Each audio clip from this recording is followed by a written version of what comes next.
Bueno, Bueno, Alex, muy buenas noches. Hoy buenas noches, Jorge. en otro encuentro de inglés, hoy inglés de negocios en construcción, mm, queremos aprender un poco, hoy vamos a aprender vocabulario de contratos, porque mucha gente que nosotros apoyamos ni siquiera sabe cómo se hizo un contrato, ni cómo se dice las partes de un contrato, ni siquiera sabe que existen muchas clases de contrato. Y pues como ejemplo aquí vamos a hacer construcción, pero eso aplica en general a muchas áreas, ¿sí? Ese alcance. Y en nuestra próxima sesión, en la 4 la idea es meternos en un contrato y mirar cómo esa letra y aprender un poquito a pronunciar y el concepto. Así que vamos a ir de lo macro a lo micro, ¿cómo te parece? Excelente, Bueno, excelente. Hay entonces hoy mucho, mucho vocabulario nuevo que vamos a explorar aquí. es que esa es la idea. Yo siempre Sí, digo, si en cada clase aprenden 5 palabras y se llevan 100 palabras de construcción, 200 palabras de construcción, con ese vocabulario aplicado a lo que hacen, van a llegar mucho más lejos. Entonces, enfocarse en aprender unas palabras y poco a poco unirlas con un buen inglés. Así que, de nuevo, gracias a ti, a tu equipo de Fundamental English y al Non-Star Community College también, y este trabajo comunitario que es tan importante para nuestros empresarios de construcción y empresarios en general. Así que bienvenido, Alex, y miremos un poquito cómo sería el inglés de contratos, el vocabulario, y aprender un poquito más de eso. bueno, muchas gracias. Welcome everyone. Hoy vamos a hablar de contratos, contracts. Y vamos a tener aquí la parte uno porque en la parte 2 vamos a enfocarnos en mirar en sí el texto de un contrato, lo que alcanzamos a ver inicialmente en un documento y todo lo que podamos aprender de allí. Pero hoy quisiéramos darles eh, de la parte de inglés las, las generalidades de la empresa que ustedes pueden crear o cómo pueden trabajar. Y además vamos a ver algunos contratos, algunas formas, formularios, anexos que ustedes van a tener que tener, que van a tener, deben tener en cuenta a la hora de contratar según la magnitud de los contratos o de los proyectos que estén manejando. Los invitamos a compartir, please share, compartan con sus amigos, las personas que están aprendiendo inglés con ustedes, que se benefician de todo esto también. Bueno, las clases anteriores las encuentran en la fanpage de la Texas Hispanic Construction Association y allí pueden comentar, pueden mirar los videos las veces que deseen, porque allí están las grabaciones. Solo a En nivel de cuanto, anécdota, sí, la clase pasada llegamos a más de 2.500 y tuvimos 1.000 views en vivo. Eso nos parece que vale la pena que sigamos compartiendo este esfuerzo y que la gente siga beneficiándose de que bueno, si yo en una hora me aprendo 10 20 palabras y eso me vuelve más productivo y me vuelve... Esa es la idea, de que voy a usar esa hora. Compártanlo para que la gente pueda tener acceso a este beneficio y regresen, háganlo varias veces. Déjenos sus comentarios, aquí estamos presentes, etcétera, para que nosotros podamos seguir apoyando esta iniciativa. bueno, gracias. Quisiéramos invitarlos a recordar nuestra clase anterior. ¿Sí? La clase anterior vimos este tema que tenemos aquí, flujo de capital o de efectivo, ¿sí? Y quisiera que ustedes hagan un esfuerzo de traer el vocabulario, los temas que vimos allá y vamos conectando. Yo sé que fue hace 2 semanas, pero miren, lo mejor que ustedes pueden hacer es integrar lo que van aprendiendo y quisiéramos traerles algunos elementos dentro de la clase para que hagamos ese esfuerzo, ¿sí? Bueno, vamos a enfocarnos en los tipos de organizaciones, documentos, formularios o formatos y en general es vocabulario relacionado con contratos. Bueno, comencemos. Let's start lesson 3. Inicialmente tenemos unas formas de organización de empresas o de negocios, ¿sí? Business Organization Forms, este es el sustantivo, forms, y estas dos palabras son características de estas formas. Formas, ¿qué tipo de formas? De organizaciones. ¿Qué tipo de organizaciones? De negocios, ¿sí? Son las que producen una rentabilidad para el accionista o los propietarios. Bueno, y hay tres tipos que tenemos aquí. En realidad, Jorge nos va a dar mucho más de lo que tenemos aquí, pero les voy a decir, estas son las tres principales formas de negocio, que son Sí, de tipos de tipos de empresas, ¿no? De cómo se incorporan empresas o negocios en los Estados Unidos, ¿cómo se les llama? Digamos? Sí, eso. ¿Cómo se estatuye? ¿Cierto? Sí. Bueno, y estos tienen un alcance que Jorge les puede ampliar también. Inicialmente tenemos una corporation. Entonces, entendámoslo. A corporation is a legal entity. Recuerden la pronunciación de legal. ¿Sí? Legal es una entidad legal that's separate from its owners.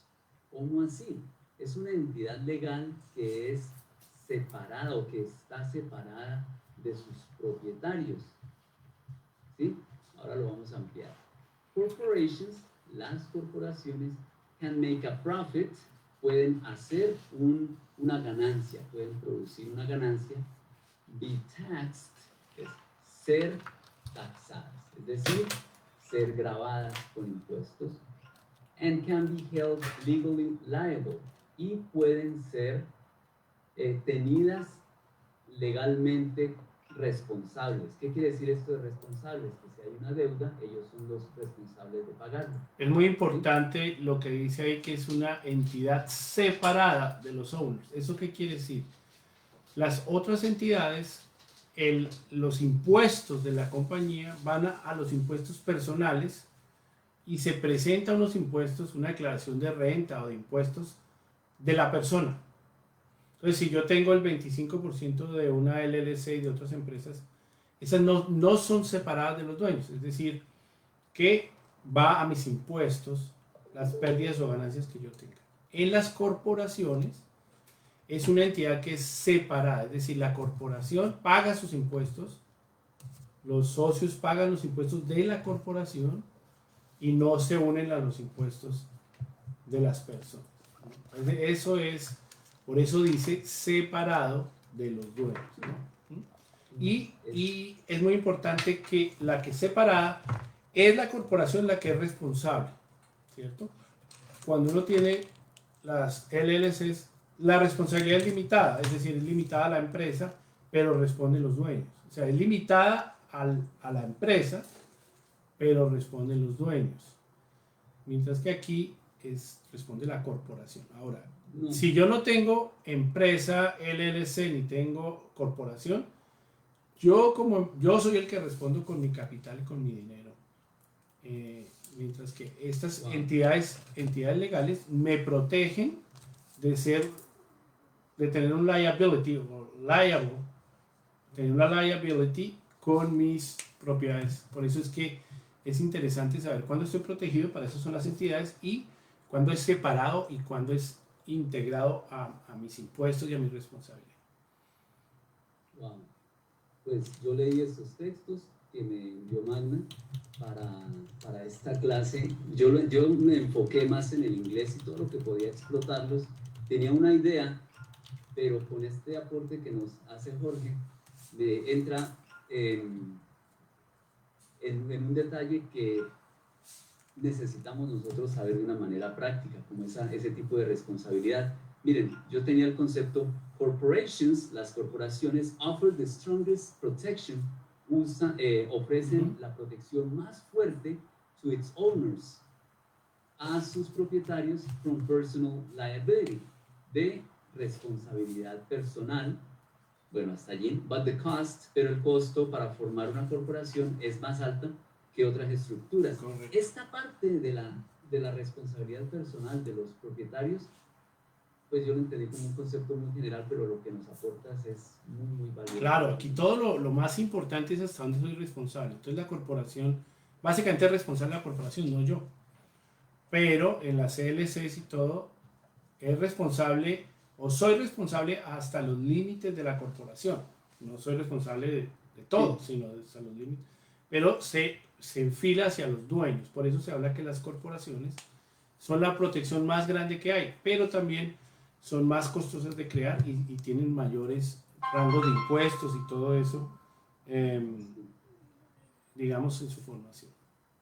Bueno, pues miremos esos otros tipos de, de empresas que se pueden crear. La segunda de las tres que vamos a mirar es la Limited Liability Company. Sería una compañía de responsabilidad limitada, ¿sí? La LLC. Esa business es una empresa, esa business structure es una estructura de negocio in the United States, en los Estados Unidos, whereby, esta palabra la van a encontrar mucho en los documentos, entonces quisiéramos que por favor se vayan familiarizando con ella, porque la van a encontrar en todo tipo de acuerdos. Eso significa por la cual o por la cual, ¿sí? Entonces no se asusten porque el término es bastante formal y significa simplemente por la cual. Cuando decimos este documento por el cual afirmo que tal cosa, cuando voy a hacer un affidavit, que lo vamos a ver más tarde entre los una declaración juramentada, por ejemplo. Allí nosotros podemos redactarla libremente, pero hay ciertas palabras que siempre van a aparecer como esta, por lo cual yo afirmo tal y tal cosa. Entonces, ténganlo en cuenta, whereby. Entonces, es una estructura de negocio en los Estados Unidos por la cual the owners, los propietarios, are not personally liable, no son responsables personalmente, for the company's debt or liability, por las deudas o responsabilidades de la compañía. Es para esta palabra liabilities, que lo hemos entendido hasta ahora como responsabilidades, también se puede entender como pasivos. O sea, las deudas y pasivos que tenga la empresa no son responsabilidad de los propietarios. Y hay una explicación excelente aquí. Limited Liability Companies, estas compañías de responsabilidad limitada, are hybrid entities, son entidades híbridas que combinan the characteristics of a corporation, combinan las características de una corporación, las que acabamos de definir, with those, con aquellas características of a partnership or sole proprietorship. Esa es la mayor razón por la cual esto es tan popular, porque es un híbrido. Entonces se pensó, oiga, ¿cuál es la ventaja de estar solo en una empresa? ¿Sí? O tener solo un socio, cosas así, algo sencillo, ¿sí? ¿Cuál es la ventaja? Entonces la ventaja es que proporcionalmente yo puedo repartir mis responsabilidades, etcétera, etcétera, y eso es más claro, en fin. Entonces dijeron, listo, sigue así. ¿Y cuál es la ventaja de la corporación? La ventaja de la corporación es que me protege, como protege mi capital y protege lo que yo tenga. Entonces estimulo que una persona tenga muchas LLCs, porque no importa, todas están protegidas, no porque quiebren una van a quebrar las otras 9. Entonces, por eso esto es tan popular en los Estados Unidos. Por ejemplo, nosotros, si abrimos un proyecto de construcción, ese proyecto se crea una LLC bajo ese proyecto y todo lo que tenga ese proyecto va ahí. Lo mismo yo puedo hacerlo si soy inversionista. Creo una LLC en los Estados Unidos y sobre esa LLC muevo todo el proyecto para que no se involucre ninguna otra de mis inversiones, ni el dinero que tengo en el banco, ni nada de esas cosas. Entonces, esa es una híbrido que permite ser flexible y un poco traer lo mejor de cada uno, ¿sí? Entonces, por eso la LLC es tan popular. Es conveniente entonces, aún para una sola persona, tener su compañía, tener este tipo de Claro. de estructura.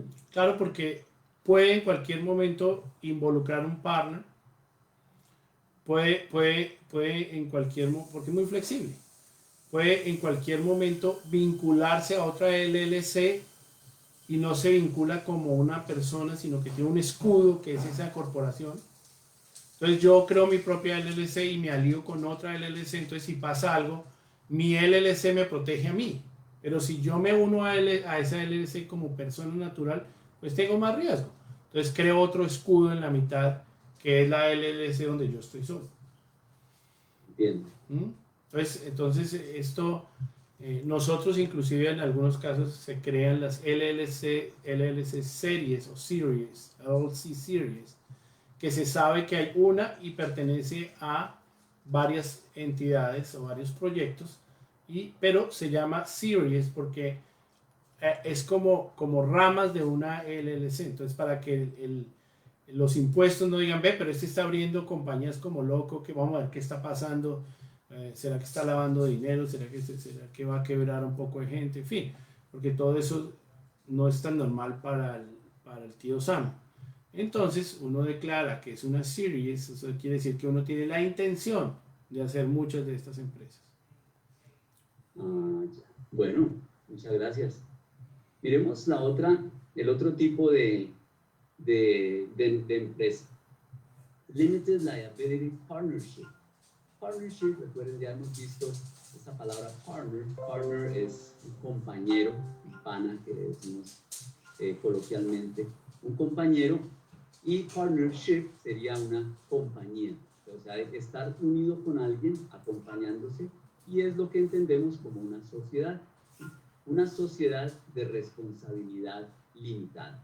Les voy a mostrar, recuerden, esta era una compañía de responsabilidad limitada, la anterior, la LLC, esta es una partnership. Y hay un detalle muy específico que me sorprende a mí, la utilidad de esto. Dice, es un negocio corporativo alternativo, perdón, es una forma, miren aquí este es el sustantivo principal, es una forma de negocio corporativo alternativo that gives the benefits, que provee o que da los beneficios of limited liability, de responsabilidad limitada, of a company, de una compañía, and the flexibility of a partnership, y la flexibilidad de una partnership. Entonces, ¿en qué consiste? The LLP is a separate legal entity, es una entidad legal separada. Mucho cuidado con esto. It is liable, es responsable, to the full extent of its assets, hasta el máximo o la completa extensión, la máxima extensión de sus activos. ¿Perdón? Activos. De sus activos. Esta palabra assets, recuerden, es todo lo que yo poseo, ¿sí? Todas mis propiedades son mis assets. Entonces, aún tus características personales, habilidades, todo eso son assets que nosotros tenemos. De todos sus activos, pero liability, la responsabilidad de los partners, responsabilidad de los socios, is limited, está limitada, to the agreed contribution in the LLP, a la contribución acordada en la partnership. Bueno.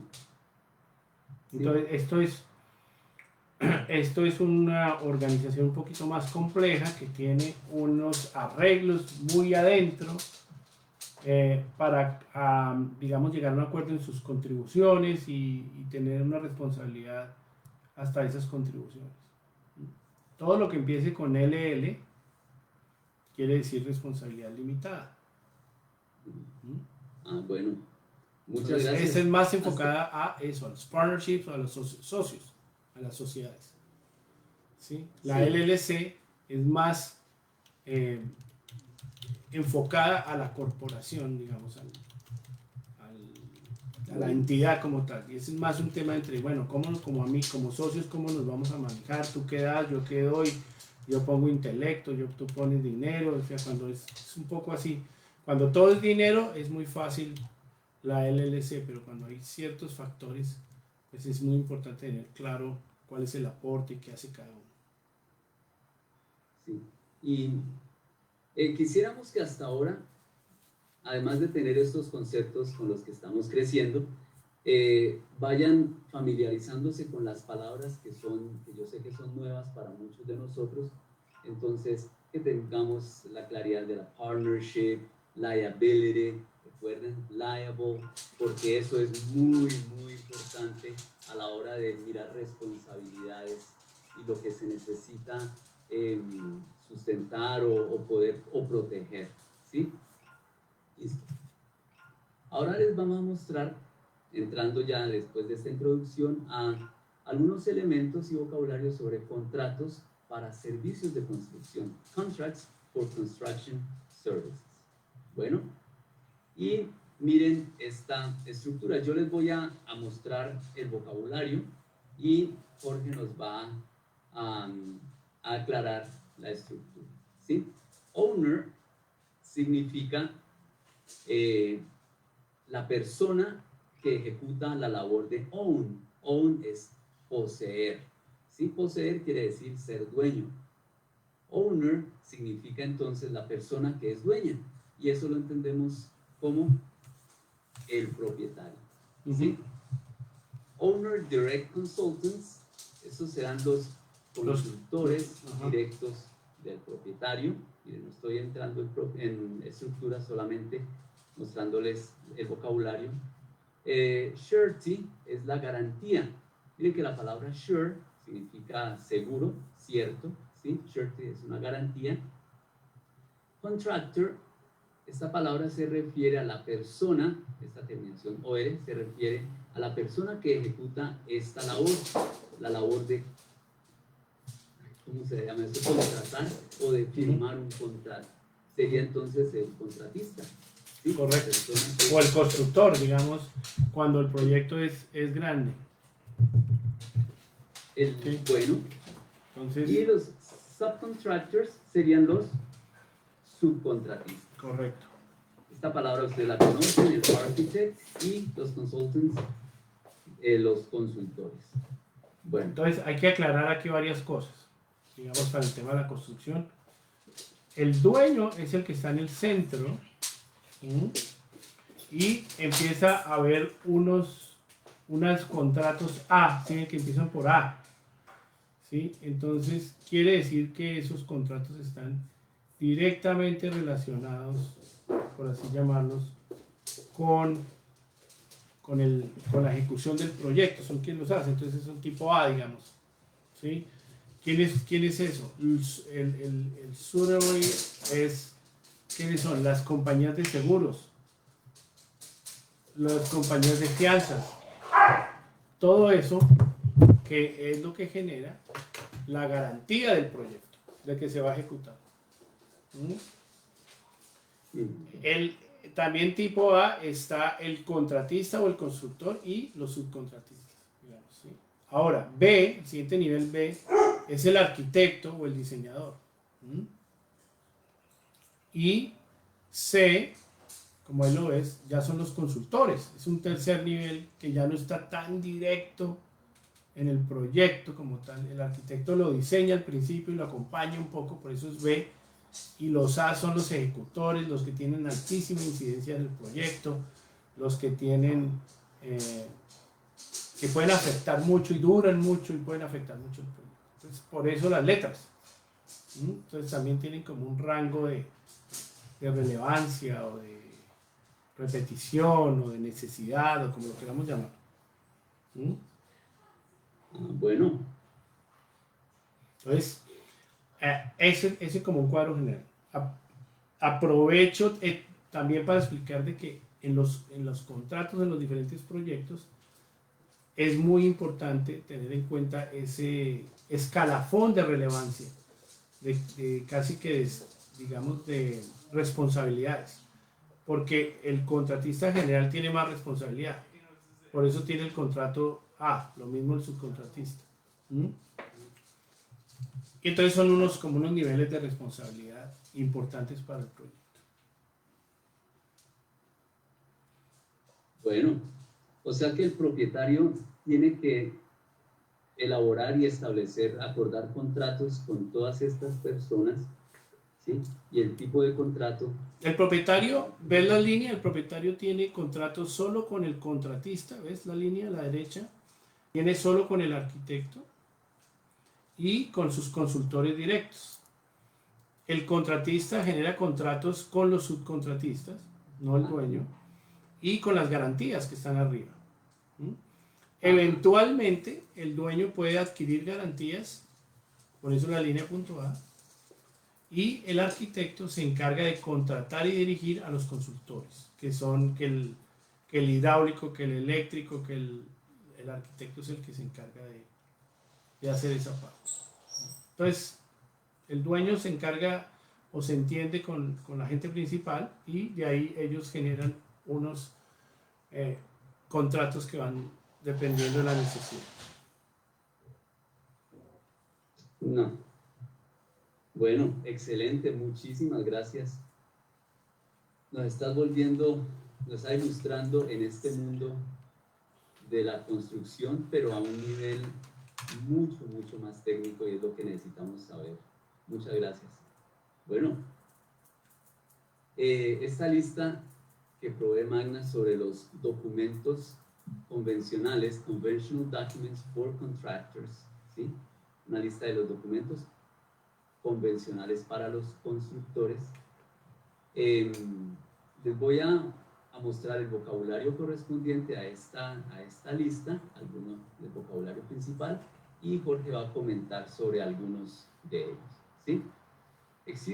No voy a decir mucho, perdón, no quiero meterme en la parte tuya. Aquí se está hablando de un agreement que tiene una característica. Esto significa contractor, que es contratista, y propietario.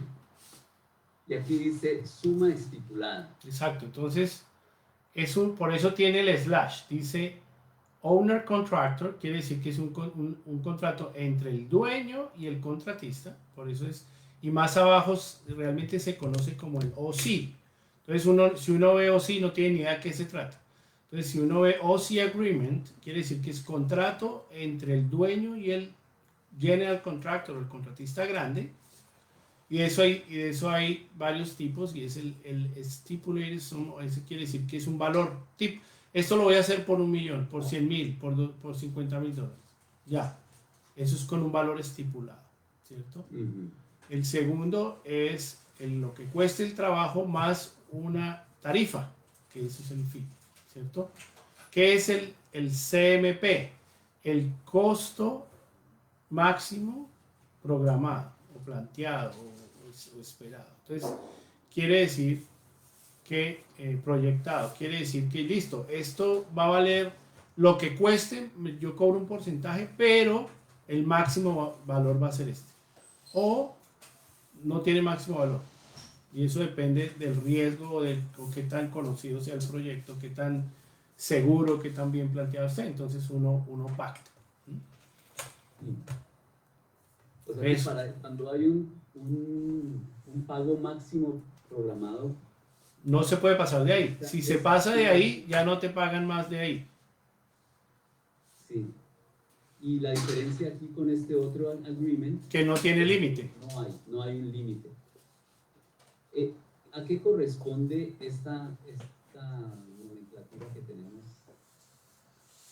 A lo que hablábamos, al nivel. Entonces los primeros A1 son contratos entre el dueño y el contratista. Esos son los A1.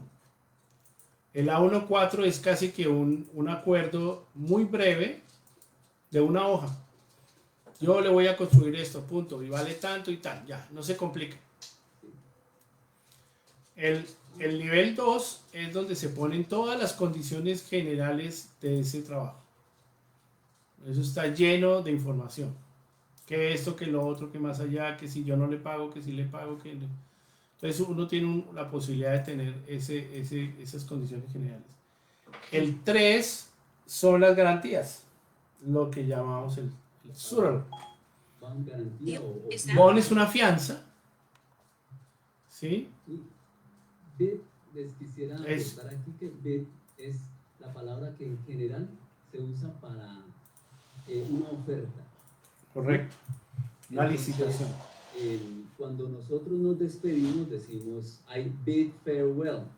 Yo le ofrezco una despedida, ¿sí? Un saludo, una manifestación de que es el momento en que partimos y nos veremos en la próxima ocasión. Ese es un bid farewell, es ofrecer algo. En una auction, una subasta, uno hace bids, uno hace unas propuestas y eso es la oferta. Correcto. Entonces, ¿qué es una fianza de propuesta? Quiere decir que el bond del bid es una garantía de que mi oferta es seria.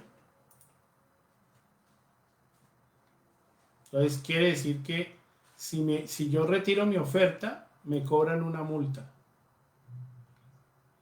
Y esa es la fianza o la garantía de que si yo la retiro, se la cobran a una empresa que me la va a cobrar a mí y que son expertos en cobrarme a mí.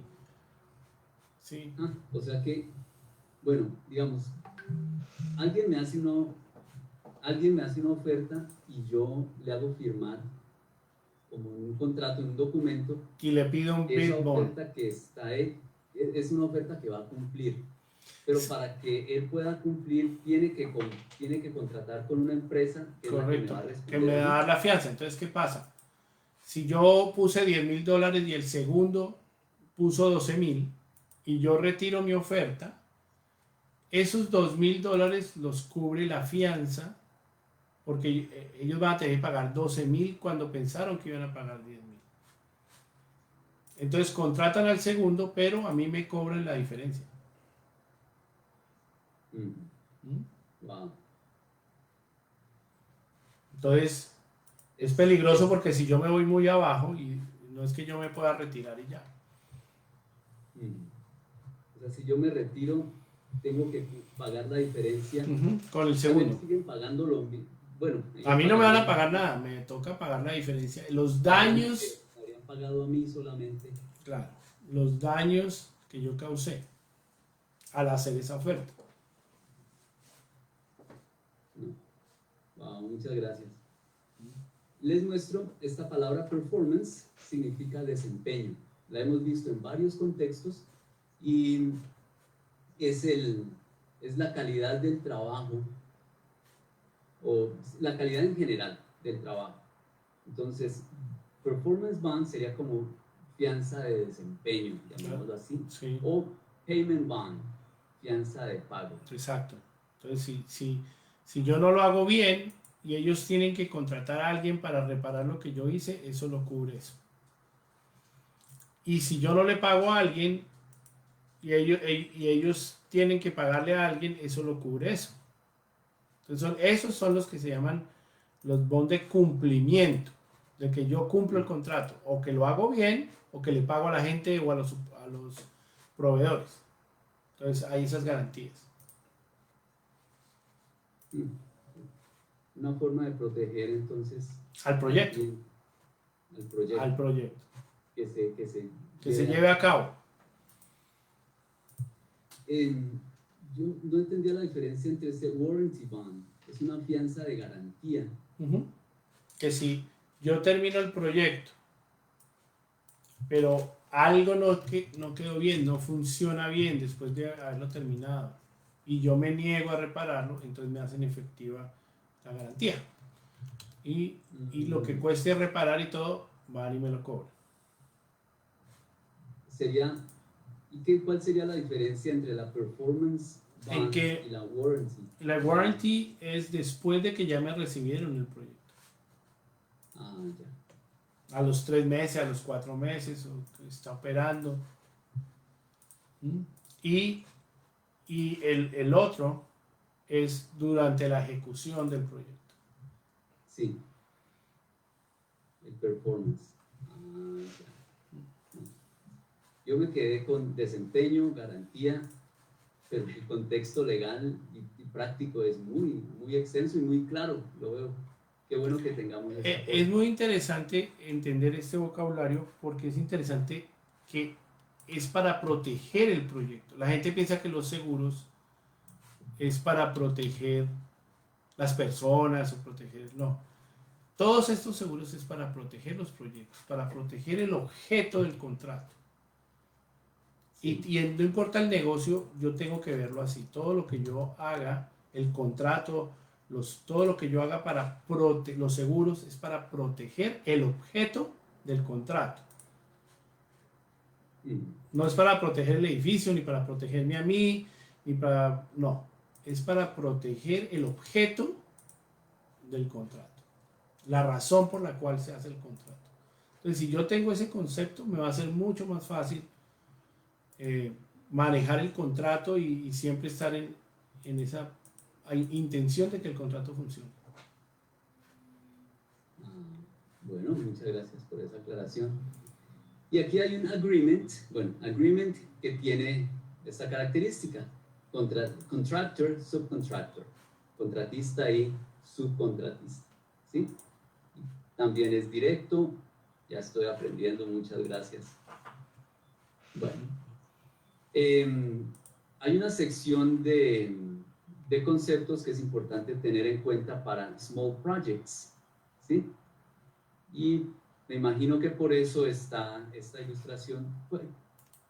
Hay unos proyectos gigantes que veremos después, pero ¿cuáles son la caracterización de un small project, un pequeño proyecto? Muchas veces los small projects no tienen la incidencia de muchos subcontratistas. Inclusive muchas veces un solo subcontratista puede ejecutar la mayoría del proyecto. A veces, por el tamaño, el que lo ejecuta en teoría es el dueño y contrata un subcontratista o contrata un contratista que hace todo, pero son trabajos pequeños que no necesitan generalmente bonds. Entonces, los trabajos pequeños no necesitan fianzas. Sí. Porque son pequeños. Es mucho más manejable. El riesgo es muy bajo.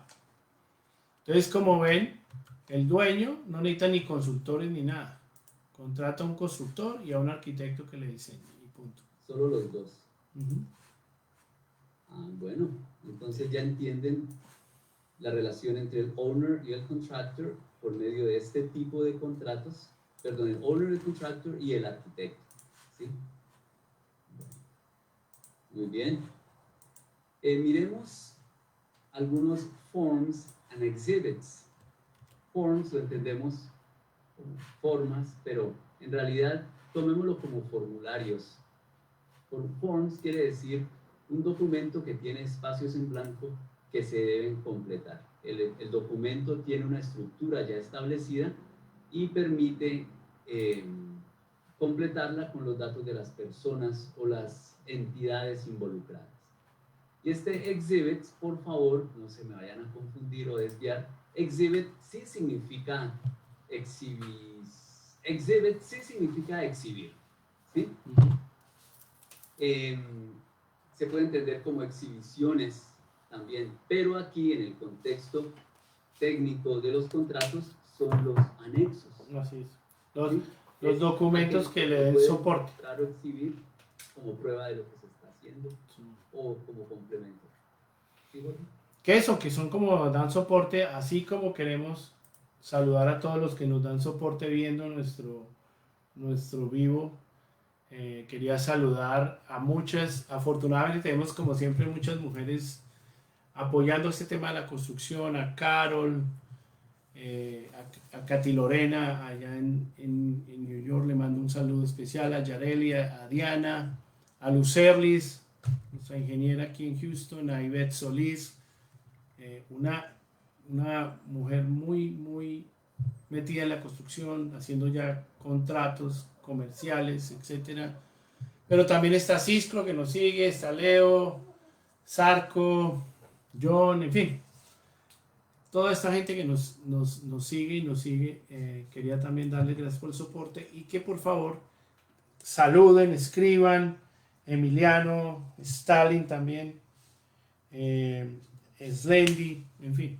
Todas estas personas que nos acompañan, que nos escriban ahí, que nos saluden, que nos compartan, para que más personas puedan tener esta información. Que esto, por ejemplo, es cómo se hacen los contratos con las formas de la Asociación Americana de Contratos. Así es como se hacen los contratos grandes y los contratos con el gobierno, etcétera. Así es como se hacen en los Estados Unidos. Entonces nosotros estamos enseñándoles con la fuente oficial, con la fuente del gobierno, con la fuente de la AIA. Estos son los contratos. O sea, hay un sinnúmero de contratos que pueden encontrar en el internet, modelos, que esto, que lo otro, que se lo vendo, que llenen los espacios, etcétera. Pero estas formas que estamos hablando aquí son las formas oficiales del gobierno de los Estados Unidos, de los proyectos del gobierno de los Estados Unidos, de los proyectos, megaproyectos en los Estados Unidos y también de los proyectos que involucren, que una escuela, que involucren un centro comercial, que involucren, o sea, no es algo menor. Así que nos preocupamos porque ustedes conozcan el léxico que más se usa, ¿sí? Y que puedan entrar en ese tipo de comparaciones. Aquí hay un ejemplo, dice Document G704 2000. Entonces me imagino este estará incluido dentro de... Todos los Gs están asociados a los pagos. Entonces son formas donde yo, por ejemplo, digo cuánto me han pagado, cuánto es el avance del proyecto, otro que estoy cobrando, en fin, para que salgan los pagos, el 702, el 703. Y este documento es el Substantial Completion, es que estoy terminando, ya ando haciendo el cierre para que me paguen ya al final y me devuelvan las garantías y se acaben las pólizas y los bonds. Entonces todo eso está ligado y lo que queremos es como que tengan una idea, pero que sí aprendan del léxico, aprendan cómo se llama, cómo le dicen, ¿no? Y qué implican. Bueno, entonces miremos algunos de ellos para que ustedes sientan mayor tranquilidad al navegar toda esta serie de documentos. Bueno, Contract Administration Forms, formularios para la administración del contrato. Entonces tenemos estos G, Change Order, es una orden de cambio, ¿sí? Sí, un extra. ¿Sí? Un extra, el change order es un extra, salió un extra. Que el extra no necesariamente es más trabajo, puede ser que eso ya no lo vamos a hacer. Eso es un change order. Entonces es una modificación, un cambio a la orden inicial, por eso se llama change order, un cambio a la orden. Y debemos acostumbrarnos que los change orders son siempre previos a hacer el trabajo. No arranquen ningún trabajo si no tienen una change order, porque después no se los van a pagar, porque no quedó preestablecido, ¿sí? O les van a pagar la mitad, o es lo más común, es que haya un conflicto. ¿Ves? Entonces, ojo con los change orders, que es como se maneja cualquier cambio del contrato original. Pero es que está todo muy temizado, pensando en todas las posibilidades. Pues, bueno, excelente tener esta protección al trabajo. La siguiente dice Application and Certificate for Payment. Application, muchos de nosotros lo tomamos como aplicación, ¿sí? Porque eso es algo ese es uno de los conceptos de esta palabra, pero entendámoslo como una solicitud, ¿sí? Correcto. Cuando hacemos una aplicación, yo ya estoy como contaminado con una palabra, una aplicación a un trabajo o a una universidad, envié mi aplicación, no, es envié mi solicitud, ¿sí? Eso es lo que implica, porque si no, aplicación se puede entender de otra manera. Por favor, la solicitud and certificate for payment y certificado para pago. Exacto. Entonces mucha gente no sabe cómo cobrar. Entonces aquí hay una forma donde está en el estándar de la construcción. Entonces dice, este es el proyecto tal, el valor del contrato original es tal, me han pagado hasta hoy tanto, en esta estoy cobrando tanto, el saldo a pagar es tanto, la retención es tanto, entonces me enseñan a cómo debo aplicar y requerir un pago. Me lo están ahí enseñando, o sea, eso es público, yo puedo entrar al internet y decir, muéstrame la forma G702. Entonces yo puedo aprender a cómo se hace o hacer mi versión si quiere o utilizarla. Pero lo que queremos es que la gente sepa que existe un estándar. Sí. No O hay sea, que, no hay que lo que darse se las de espera mago. de un profesional. Exacto, ¿Sí? exacto. No, esta labor es muy bonita, poder empoderar a los contratistas hispanos para trabajar en Estados Unidos. Y ahí hasta esta continuation sheet, sheet, se pronuncia así porque tiene esta doble E, es una I de nosotros, pero más extensa. Sheet es una hoja.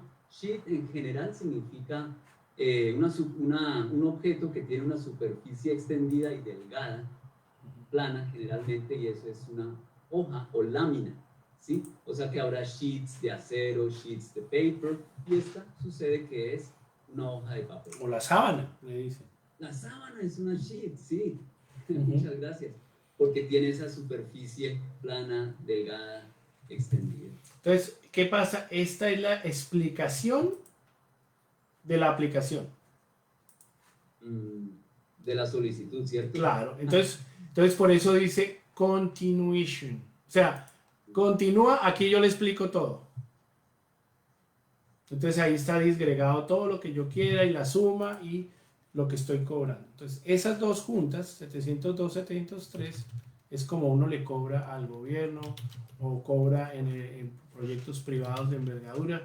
Cuando nosotros hacíamos remodelaciones de renovaciones de museos y todos allá en Virginia, que tú estabas, teníamos que pasar 5 y 6 juegos, porque a veces le teníamos que cobrar a una agencia y a veces a otra agencia porque eran monumentos. Entonces a veces nos pagaban con dinero de Washington y a veces nos pagaban con dinero de Virginia y a veces nos pagaban con dinero de la ciudad donde estaba el monumento.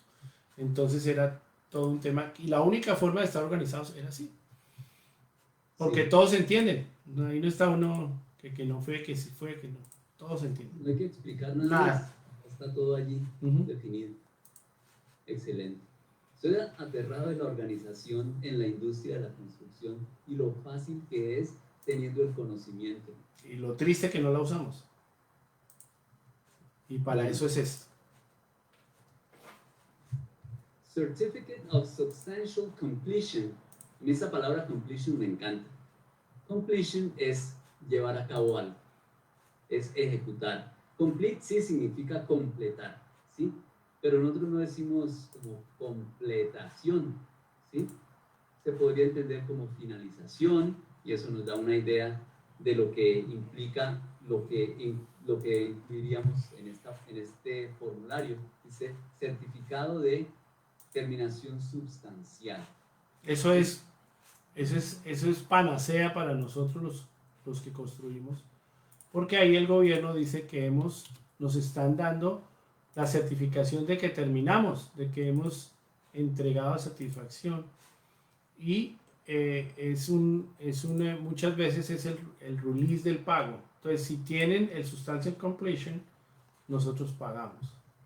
Entonces ahí va el inspector, revisa todo, el arquitecto va y revisa todo, el consultor va y revisa todo y dice, sí, esto es lo que queríamos.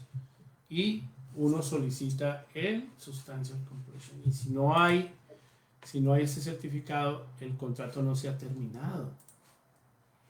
O sea que esta palabra substantial, que en otros contextos se refiere a algo simplemente, decimos sustancial, es que es considerable.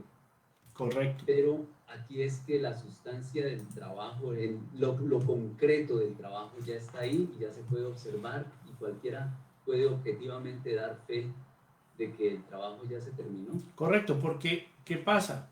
Si hay unos pendientes pequeños, los que llamamos el punch list, eso no debería frenar el substantial completion, porque hay una garantía.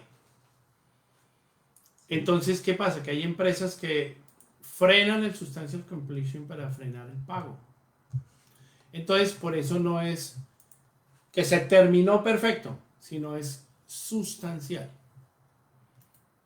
¿Ves? Entonces, si tú vas a una corte y no te quieren pagar y él alega, no ha terminado, y tú vas a una corte, por decir algo, y el contrato era instalar 5.000 postes y cada 5.000 postes tenían 100 tornillos. Entonces el trabajo era instalar 500.000 tornillos y no te reciben porque hay 2 tornillos torcidos. No lo pueden hacer porque hay un substantial completion. 2 tornillos no es la parte sustancial del trabajo. Entonces es una excusa para no pagarte porque existe la garantía después de que termines. Entonces no es que se acabó y ya, no. Hay una garantía que también tiene otra forma y que es la terminación. Pero todas estas garantías de trabajo y de pago y todo esto, si se ha ejecutado, desaparecen porque además hay multas por incumplimiento. Entonces las multas llegan al substantial completion. Si yo tengo el substantial completion, no me pueden multar por incumplimiento. Así falten 3 cositas. ¿Este certificado? ¿Quién lo da?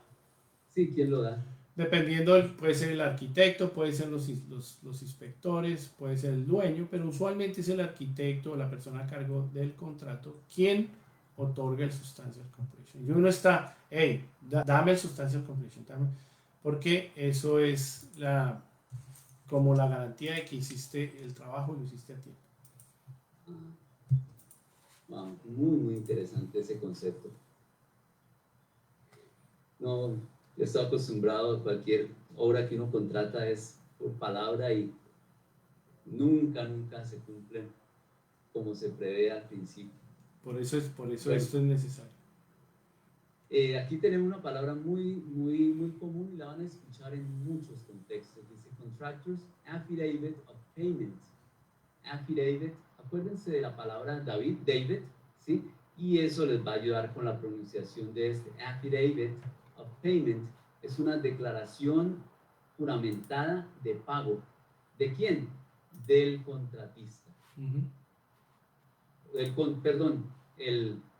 No, sí.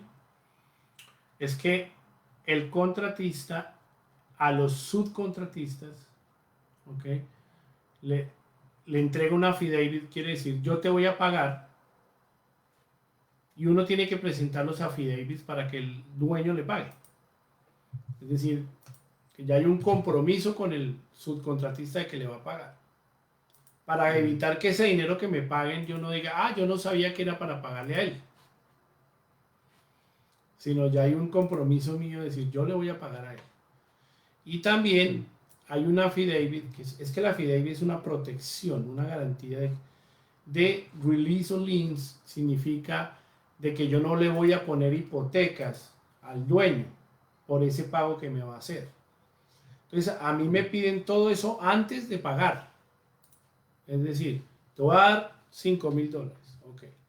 Pero tú tienes que traer aquí el documento notarizado de que no me vas a poner ninguna hipoteca por no pago sobre esos 5,000. O sea, de que tú te comprometes que si te doy los 5,000, nunca vas a poder poner una hipoteca. Y también de que aquí está la garantía de a dónde va el dinero. Es decir, yo hago esos affidavits y me giran el dinero. Wow, tienen un poder muy grande, entonces, y un alcance muy particular. Bueno, ya lo explicó Jorge, la affidavit of release of liens, de liberación de garantías o de hipotecas o hipotecas. Prendas. ¿Sí? De eso se trata. Bueno. Proposal request, la palabra request es la que se usa para expresar una solicitud en general, ¿sí? Aquí dice solicitud de propuesta.